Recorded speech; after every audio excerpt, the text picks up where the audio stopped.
예, 오늘 강의의 두 번째 주제를 시작하도록 하겠습니다.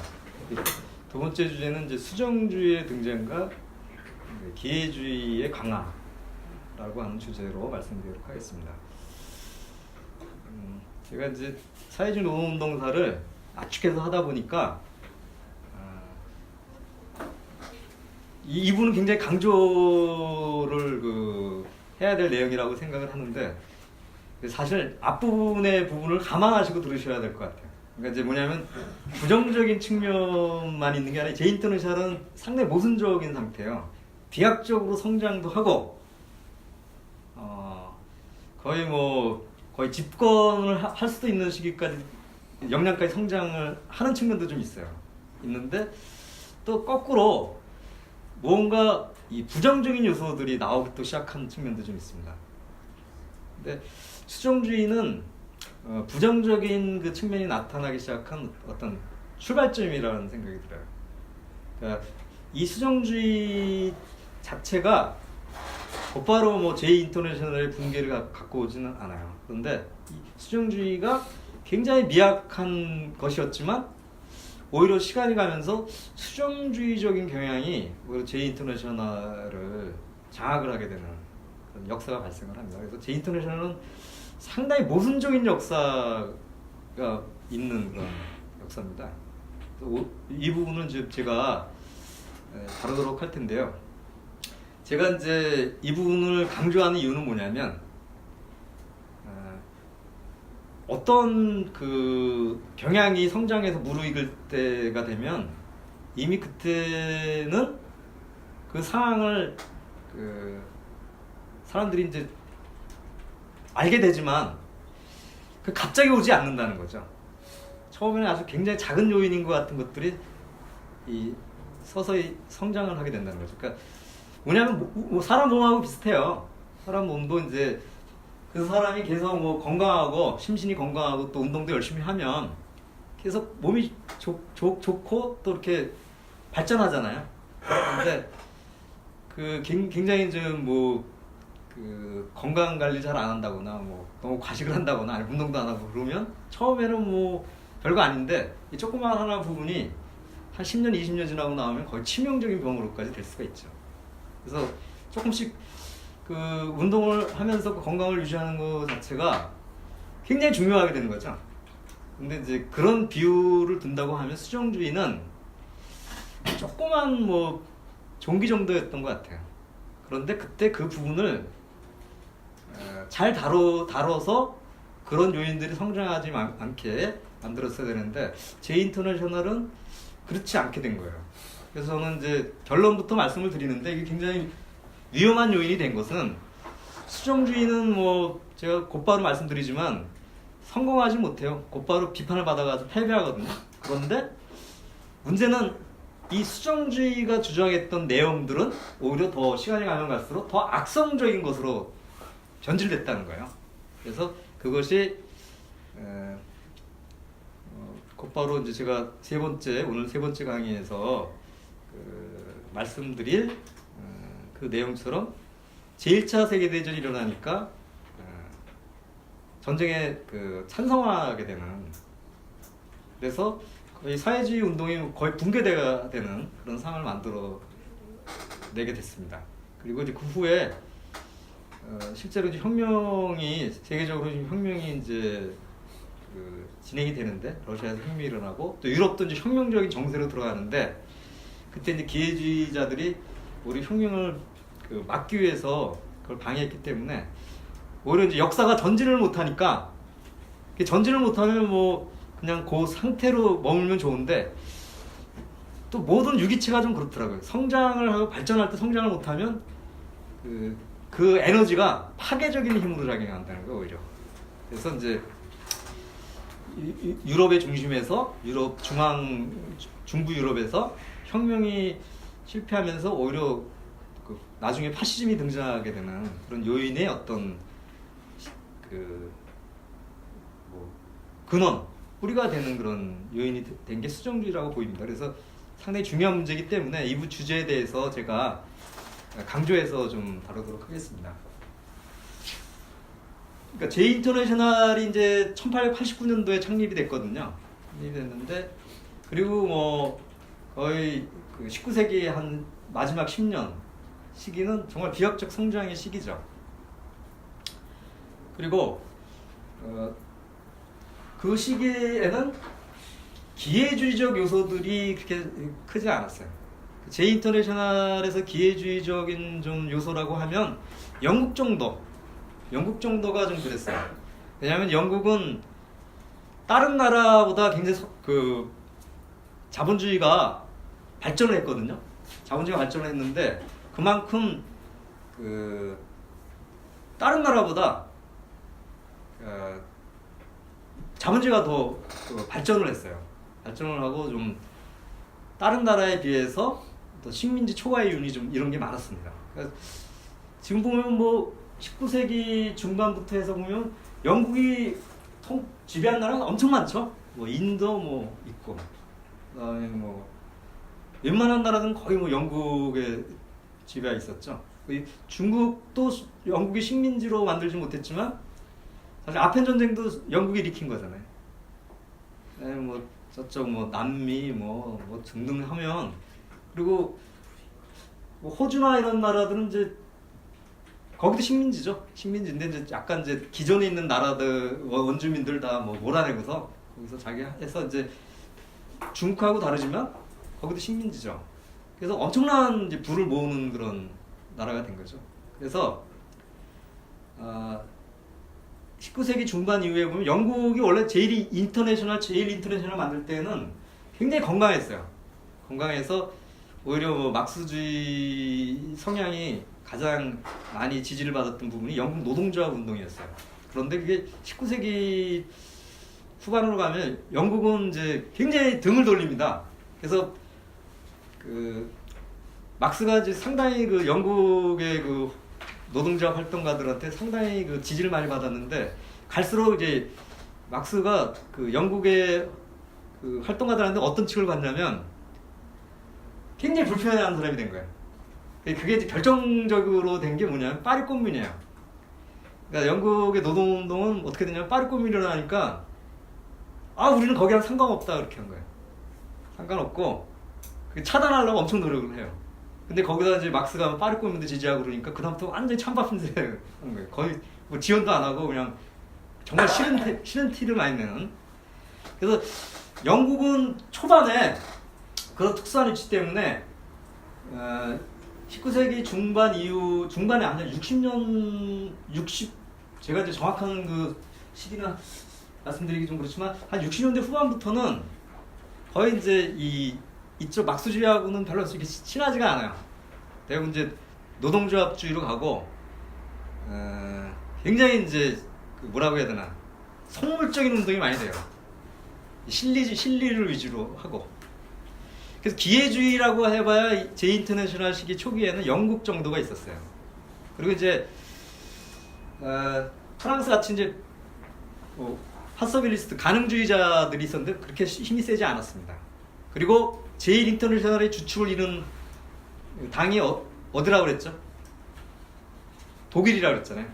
독일 같은 경우에는 계량주의나 기회주의가 득세하기에는 좀 조건이 좀 어땠냐면, 거기는 그때까지도 1889년도까지도 비합 상태였죠.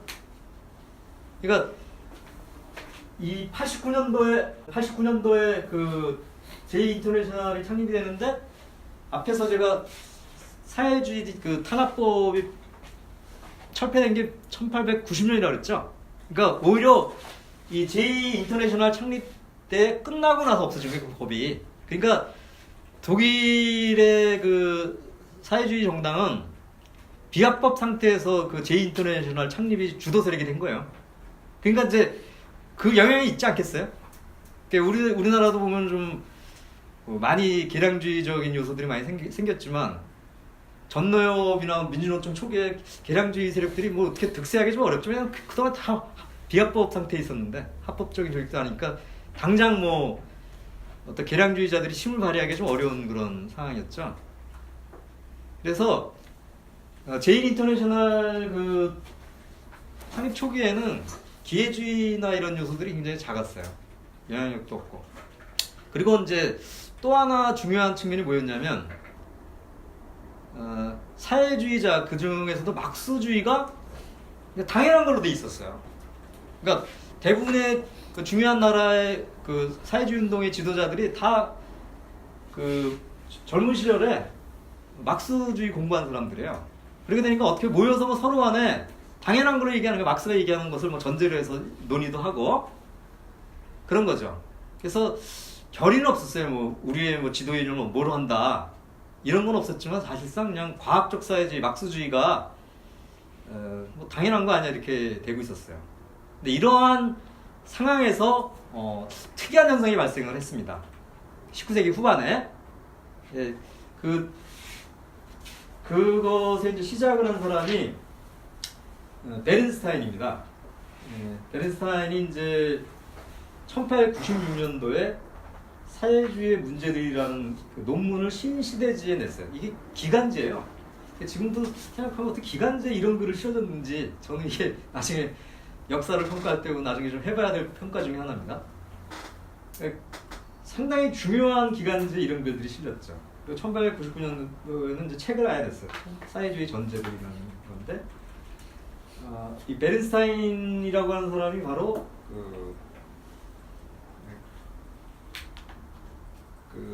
과학적 사회주의의 핵심 부분들이 대부분 현실하고 안 맞는다는 얘기를 한 거예요.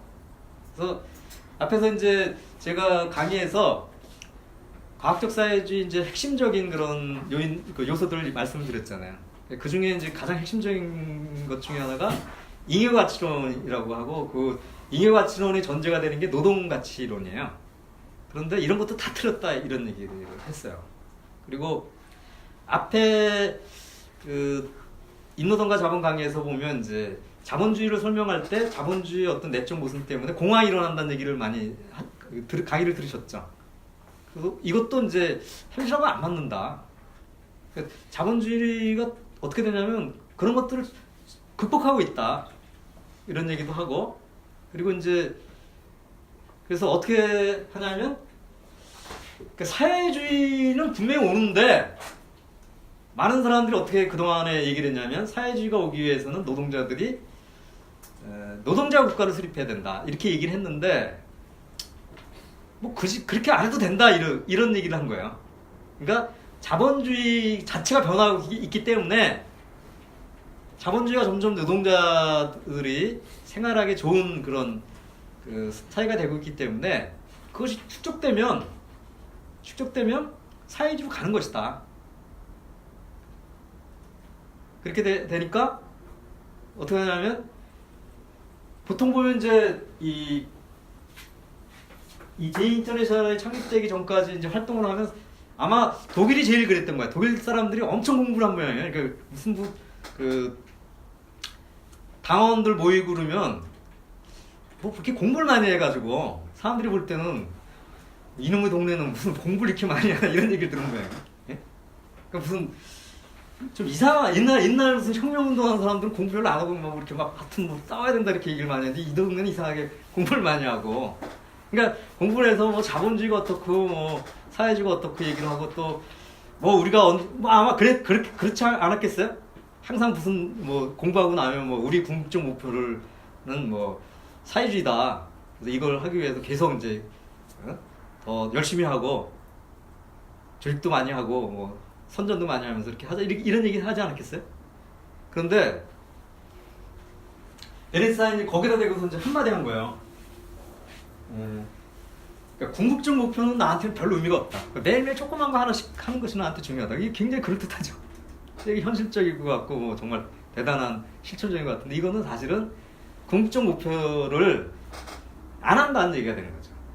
그러니까 이거는 이때까지만 해도 이제 이 다수가 막스주의자니까 사회주의자들이니까 이때 이런 얘기를 하면서도 사회주의 얘기를 하는 거예요. 사회주의를 얘기를 하는데 근데 이제 막스가 하는 건 틀렸다 이렇게 얘기를 한 거죠. 내부로부터 공격을 하는 거예요. 근데 내용적으로 보면 막스주의도 아니고 사회주의도 아닌 것이죠.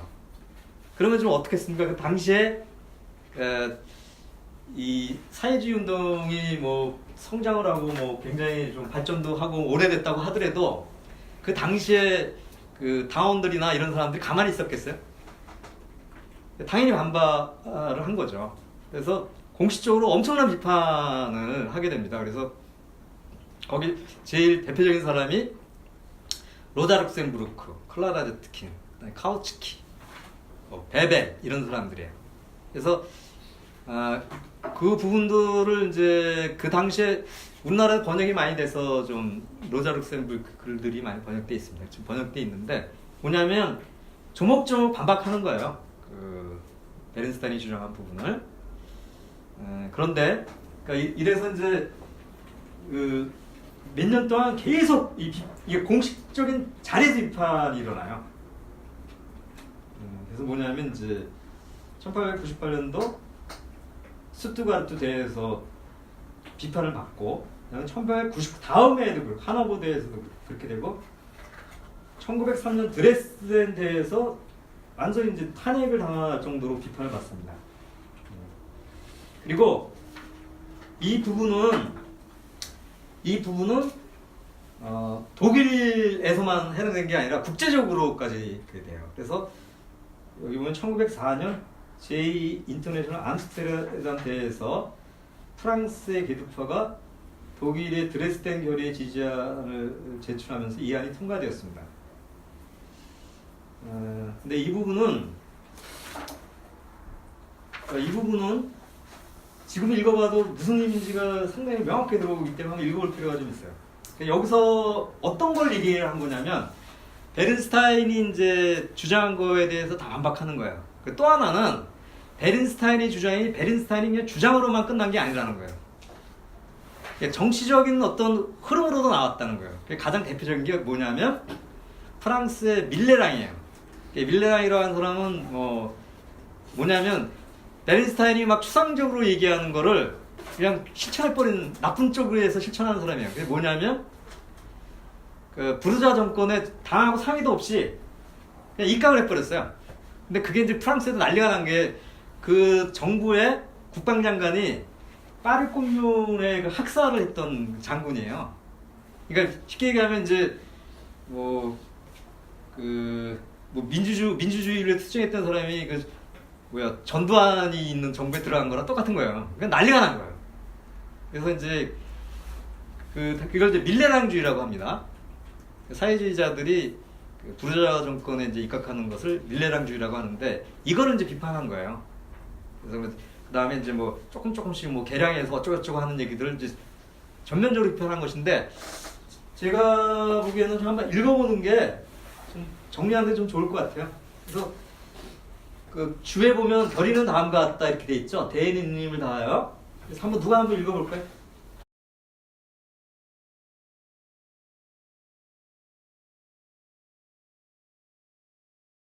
대회는 있는 힘을 다하여 수정주의자의 노력을 부정한다. 그들의 목표는 계급투쟁에 기초한 우리들의 실현을 통한 승리로 빛나는 정책을 변형하려는 것이며, 부르주아지에 대한 끊임없는 공격에 의해 정치 권력을 탈취하는 대신에 기존의 사회 질서에 양보하는 정책을 취하는 것이다. 이와 같은 수정주의적 전술의 결과는 부르주아 사회를 가장 급속하게 사회주의 사회로 변혁하기 위해 노력하고 있는 당, 가장 엄밀한 의미에서의 혁명적인 당을 부르주아 사회를 개량하는 데 만족하는 당으로 교체하는 것이다. 이러한 이유로 대회는 수정주의적 경향과는 반대로 계급 대립에 약화되기는커녕 끊임없이 격화되고 있다고 확신하며 다음과 같이 선언한다. 당은 자본주의적 생산에 기초한 정치적, 경제적 조건 하에서는 어떠한 종류의 책임도 모두 거부하며, 따라서 지배계급이 권력을 유지하는 데 도움을 주는 어떠한 조치도 단연코 지지하지 않는다. 이 부르주아 사회에서 사회민주당이 정부에 참가하기 위해 노력하는 것은 결코 있을 수 없다. 이 결정은 1900년 파리의 인터내셔널 대회에서 가결된 카우츠키 결의와 합치하는 것이다. 나아가 대회는 부르주아 정당들과의 상호이해를 도모할 목적으로 심각해지고 있는 계급 대립을 얼버무리려는 모든 기도를 부인한다. 대회가 사회주의당 의원단에 거는 희망은 다음과 같은 것이다. 즉, 의원단은 그 구성원의 수와 그들을 지지하는 선거민의 광범한 획득에 의해 강화된 힘을 활용해야만 한다.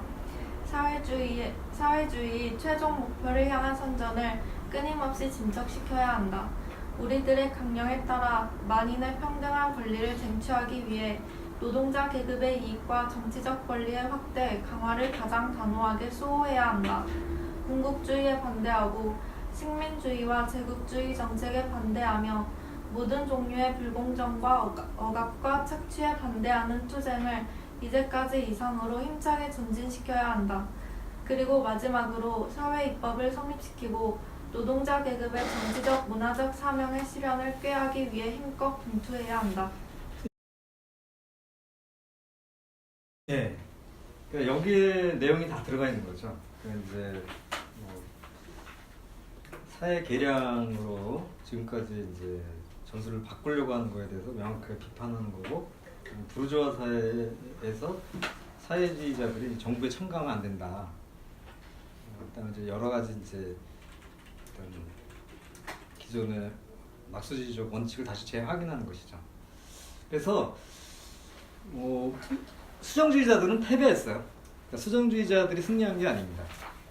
수정주의자가 이제 패배했는데 이제 그게 이제 여기에서 이제 패배한 것이 어떤 의미가 있는 것인가, 패배한 것이 정말 패배한 것인가, 이걸 생각을 해봐야 되는데, 그러니까 수정주의 베른스타인은 거기서 뭐 나중에 다시 한번 자기 주장을 해가지고 베른스타인이 옳다는 결의를 끌어낸 적은 한 번도 없습니다.